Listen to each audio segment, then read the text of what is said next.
distribuição de 95 centavos por cota e rentabilidade projetada de IPCA mais 11,7% na cota mercado. A gente vai falar agora do relatório de março do RBIF 11, fica nesse vídeo.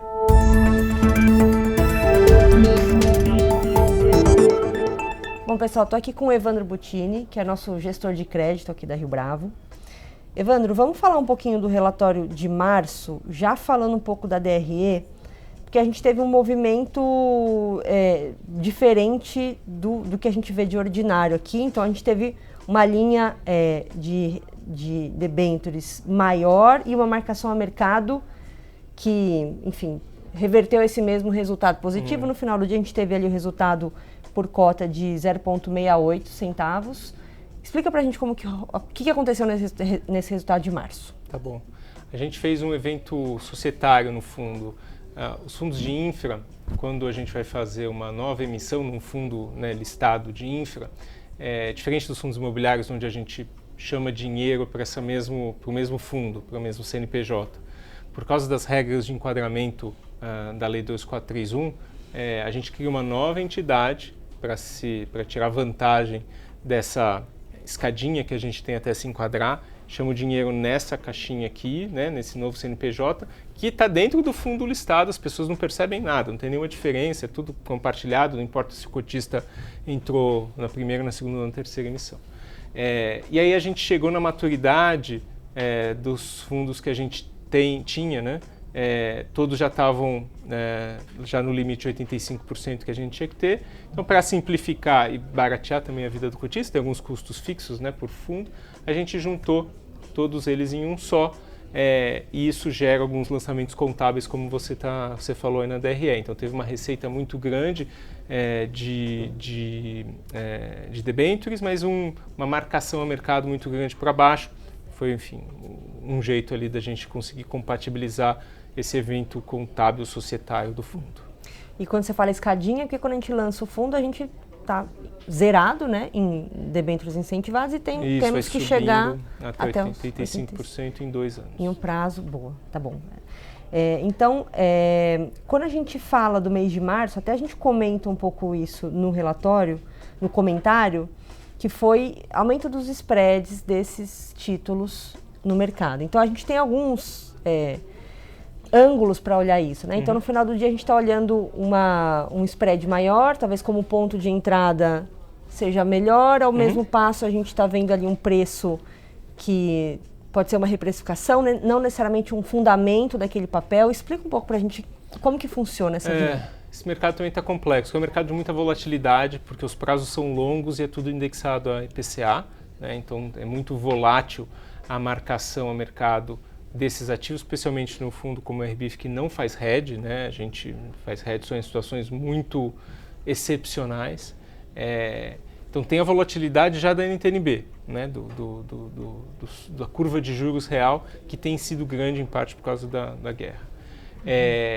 E tem a volatilidade dos spreads de crédito, que aqui pode não ser tão diferente do que a gente vê em outros mercados, mas, de novo, como o prazo dos papéis são longos, isso tem um efeito muito maior na cota.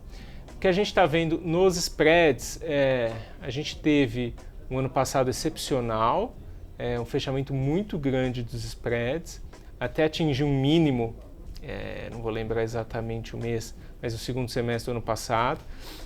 Aí teve também uma reprecificação, até o começo desse ano mais ou menos. Aí o começo desse ano foi muito bom, e o que a gente está vendo nos últimos 45 dias também é uma volta mais ou menos para esse mesmo patamar. Então um W, assim, caiu, subiu, caiu de novo, subiu de novo, e está mais ou menos no mesmo nível que atingiu no máximo do ano passado. Tá? Vamos ver agora o que vai acontecer. Esse mercado de debêntures é um mercado que depende muito do fluxo de entrada dos investidores, principalmente nos fundos abertos, né, que é onde está a maior parte do dinheiro em fundos de debêntures incentivados. E a gente tem visto uma saída, mas ainda é uma saída pequena. A gente acabou de comentar dessa escadinha, né, toda vez que no fundo aberto, é diferente disso que eu falei, porque no fundo aberto é de acordo com o patrimônio do fundo médio dos últimos 12 meses. Então, toda vez que você capta, é como se o gestor tivesse 12 meses para alocar esse dinheiro. E tinha contratado uma necessidade de alocação muito grande, que os resgates que aconteceram até agora, a gente vai ver no futuro, né? Até agora, eles não compensam essa necessidade de alocação, então menores do que a necessidade de alocação. Então ainda parece tudo bem do ponto de vista técnico de fluxos aí de entradas e saída de fundos desse mercado. Mas acho que é um ponto de atenção a gente olhar como é que vai ser, se os resgates vão acelerar para a gente ver se pode ter uma reprecificação maior. Mas como você falou, pensando que a qualidade de crédito está boa, pode ser um bom ponto de entrada. E aqui, olhando para o RBIF, essa estrutura dele acaba sendo mais segura nesse sentido, por ser um fundo que tem o patrimônio ali fechado. Isso. E ele conta ali com aquele colchão de resultado, digamos Isso. assim, então a gente é menos suscetível a essa oscilação nesse ponto de vista, né? Exato, é um fundo que é fechado, então nunca vai ter o caso ali que nem tem nos fundos abertos de ter uma corrida por liquidez e o fundo ter que fazer uma venda no pior momento, que é a pior coisa que pode acontecer num fundo de crédito, né, de renda fixa. A gente não precisa fazer isso e a gente tem muita reserva de lucro acumulado, então a gente pode usar isso como colchão. E também é um fundo que pode amortizar, então na renda é muito difícil que vocês sintam essa volatilidade, porque a gente tem como política entregar o guidance com a mínima volatilidade possível, a não ser que seja um caso como, por exemplo, aconteceu na pandemia. Foi na pandemia? Não foi, esse fundo não existia na pandemia. Como aconteceu em janeiro de 25, janeiro de 25, se eu não me engano. O final de 24 foi horrível, começo de 25 ainda estava ruim, a gente deu uma segurada no rendimento que a gente não sabia muito bem o que ia acontecer. Mas, tirando esses episódios super raros, a gente vai entregar o guidance e com a menor volatilidade possível. Boa. Então, quando a gente vai olhar um pouco mais sobre a alocação da carteira, aqui na página 11, a gente traz aquele gráfico com os setores, né,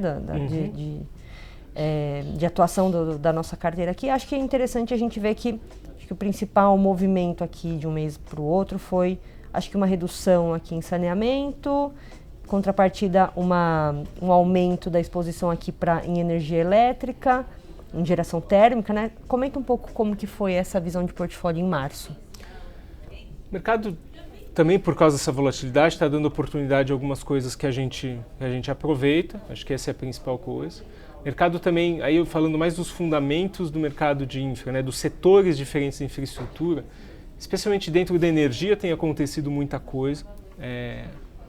O pessoal já deve ter ouvido falar em curtailment, nesses problemas de oferta de crédito, não no sentido de faltar oferta, no sentido de ter muita oferta, né?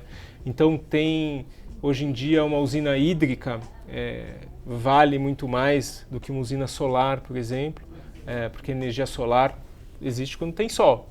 E quando tem sol, a gente não precisa de tanta energia, porque o pico de energia é mais ou menos às 7 horas da noite. Então tem esse mismatch que os transmissores conseguem acompanhar, os distribuidores mais ou menos, os distribuidores sofrem por outras questões. Agora, os geradores térmicos, e a gente tem uma térmica a gás que está acabando a obra, e os geradores hídricos, que também a gente fez uma operação recentemente, se beneficiam muito disso. Outra coisa que eu gostaria de adicionar, como você falou no começo, é que um fundo que tem um desconto em relação ao patrimonial, hoje quando você vai comprar, mesmo depois desse aumento das taxas, a mediana dos spreads das debêntures incentivadas no Brasil é negativo, o spread é negativo,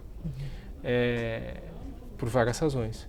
O nosso fundo conseguindo comprar na taxa, né, no preço de mercado, que é o que a gente assume aqui, a taxa de carrego da carteira, como você falou, de inflação mais 11,7, que é um retorno bem atrativo.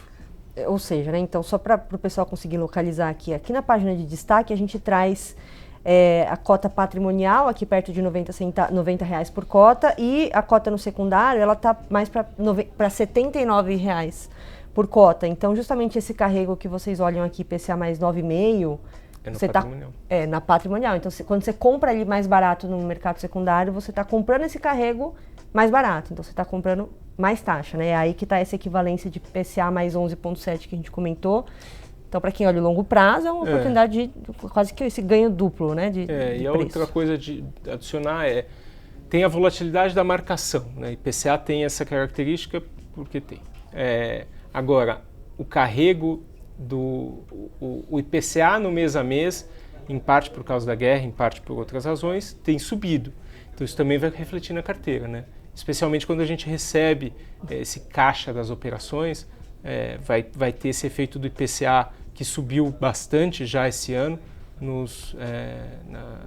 enfim, na receita do fundo. Perfeito. Bom, então a gente passou aqui pelo relatório de março. Obrigado a todo mundo que acompanhou. Todos os meses estamos por aqui. Mandem dúvidas, sugestões que a gente vê aqui. Muito obrigada a todo mundo e até a próxima.